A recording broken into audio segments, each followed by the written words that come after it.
everybody, and welcome to Doctor Who Review. I'm your host, Morgan McAvoy, and today we'll be talking about Episode 2 of Series 13 of Doctor Who, Chapter 2, War of the Sontarans. Now, if you haven't seen the episode, then you might want to stop watching, because remember, spoilers. Obviously, it was good, but not a surprise, that the Doctor, Yaz, and Dan survived being in the middle of the end of the universe. But since they found themselves in the middle of a battle with Sontarans, they still had a big problem. So it was lucky when Mary Seacole came to help them.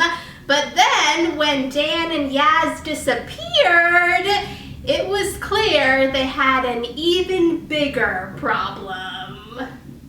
When Dan got sent back home, I knew that things weren't back to normal.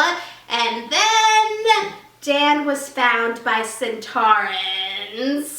But I thought it was interesting how Dan's parents told him that the Sontarans showed up after Dan had left, since Mary Seacole and General Logan told the Doctor that the Sontarans had always been on Earth.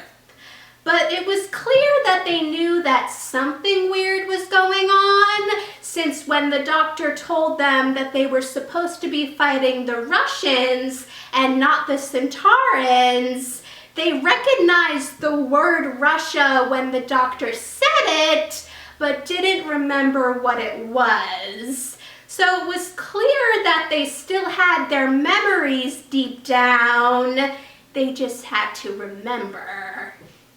It was pretty funny how the Sontaran that the Doctor was questioning was adamant about not giving away any information until the Doctor told him that the Doctor was on Earth.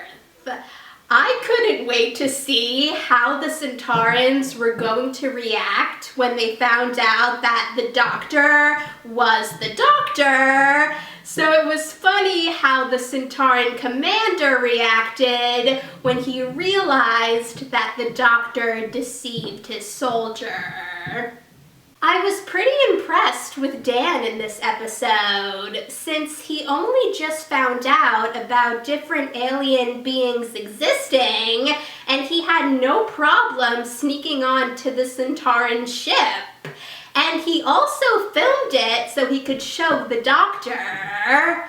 Normally, you wouldn't think you would be equipped for doing something like that if you didn't have experience. It was annoying that General Logan didn't listen to the Doctor and agreed to fight the Sontarans. Sure, this was a time period where women weren't really listened to, but since the Doctor said that she had experience with Sontarans, you would think that she would be a good person to listen to.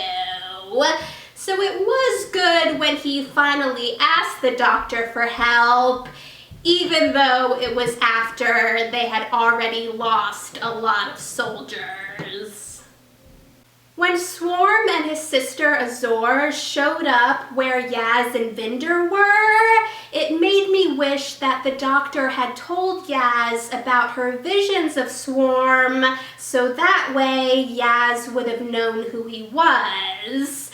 But it was clear that even without knowing about the Doctor's visions, Yaz knew that Swarm wasn't good. Right when the Sontarans were about to execute Dan, I knew that something was going to happen that would save him. And then Carvanista showed up and saved Dan. He might think that Dan's an idiot, but Dan is his human, and he has to protect him. I really liked seeing how excited Dan was when the doctor asked him if he wanted to come with her to look for Yaz. And I also thought it was funny when Dan told Carvanista that he hopes he never sees him again, and Carvanista agreed. Even though they act like they don't like each other, I have a feeling they'll like each other by the finale. Even though the episode ended with Swarm and Azor getting ready to kill Yaz and Bender, it's obvious that they're going to be okay since I saw Yaz and the back of Bender's head in the promo for the next episode. But I am curious to see how the doctor gets them out of this situation, and also what she's going to do to stop the flux. And I also want to find out about the history between the doctor and Swarm. Thanks for watching, guys! If you saw the episode, let me know in the comments what you thought about it. And if you want to see any of my previous Doctor Who reviews, check out the playlist. And if you want to see any of my future videos, hit that subscribe button, and I'll see you in the next video. Bye!